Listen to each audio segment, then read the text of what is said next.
The Squirrels Who Squabbled.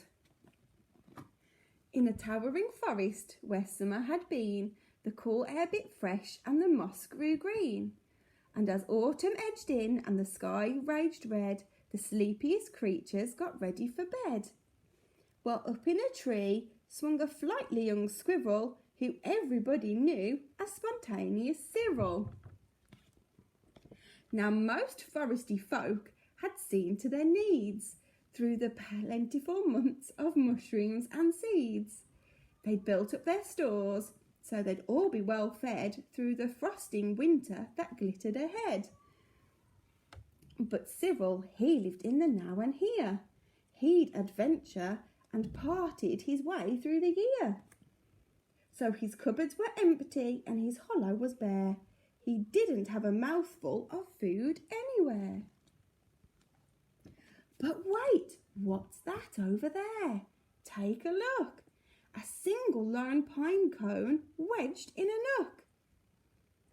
He squealed with delight, and for very good reason, for inside were the very last nuts of the season. But Cyril wasn't alone. There were more hungry eyes. Yes, plan ahead Bruce had his sights on the prize. Though he'd gathered a mountain of bounty, hard fought, Bruce was convinced that he was one pine cone short. I simply must have it, he wistfully cried, as he dreamt of the fresh, juicy pine nuts inside. So as Cyril set off on his way to the ground, Bruce, he was also last pine cone bound. They sprinted and scurried with no time to gamble. They scratched at the bark in their scamping scramble. But in their panic and haste, shook the tips of the spruce, and the pine cone trembled, and then it came loose. Both squirrels gave chase in a lightning pace. This was the start of a wild nutty race. "It's mine!" shouted Cyril. "No, mine!" hollered Bruce. "You don't stand a chance. Give up, it's no use." "I'm hungry," cried Cyril.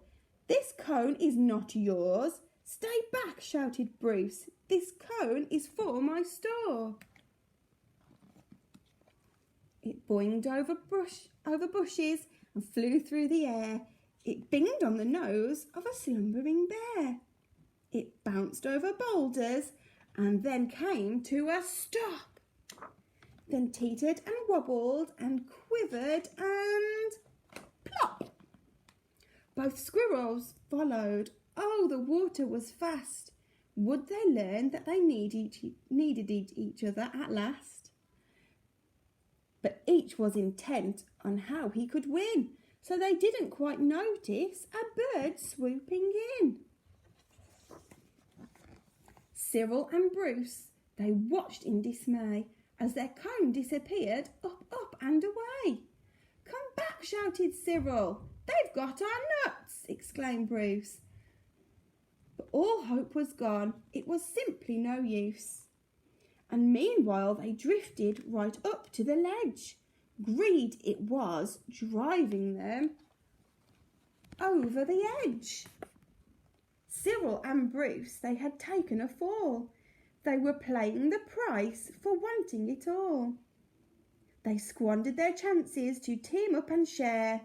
Would their nutty young hopes simply end in despair? Bruised and battered, they swept past dry land. Cyril grabbed at a branch with a trembling hand. Catching Bruce with the other, he waved and he huffed, and dragged him to safety with pantings and puffs.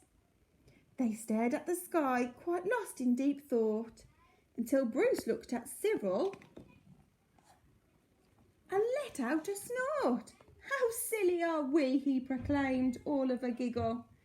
"How greedy I've been," spluttered Bruce with a giggle. "We shall change from today. Maybe the squabbling cease. We should celebrate, seeing as we're both in one piece." From that day forward, they made a great pair. They would gather together and found that they could share. Yes, Cyril and Bruce knew in the end the best thing to share is a laugh with your friend.